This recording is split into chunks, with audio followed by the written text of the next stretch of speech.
Organize ito, sa totoo lang.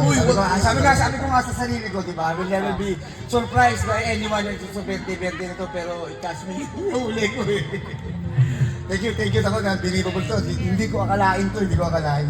Speech na ako. Talaga totoo lang. Ganun Thank you very much. Thank you sa lahat. Yeah. So, sobrang magmamahal nyo nga sa akin, hindi ko lang Lahat po, Pastor. lahat. Si Pastor hindi na namin na-invita ngayon. Ay, ito tama lang. Kasi may bawal din Sabi niya, bukas na lang next time. Kausapin ka ng one-on-one niya. Ayun nga eh, kaya nga, ikadala mag-isip mo pumunta pa natin. Huwag na. Ipatawag ka sa bahay. Salamat. Sa totoo lang. Happy birthday, Fred. Hindi ko inaasahan talaga to. Oo, talaga sa totoo lang. Puro-mura nga inaabot sa akin ng Diyos pupunta dito kanina. Tanong ko sa kanya. Kasi alam mo, ganyan ka kamahal namin. At saka, mahal ka namin. Kaya naiyak na ako. Ha? At saka ganyan ka kamahal sa asawa mo. Ano? Sa asawa ni Bong, maraming salamat ha. Maraming salamat sa... Wala pa, alam mo, kiss ka! Kiss, Fred. Kiss. Mamaya na.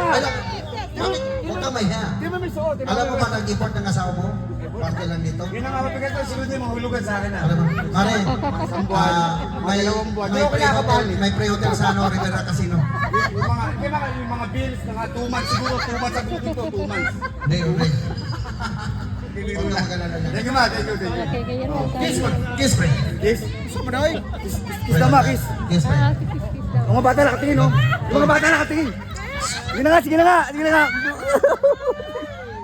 Happy birthday, Fred. More Thank you power. talaga, thank you.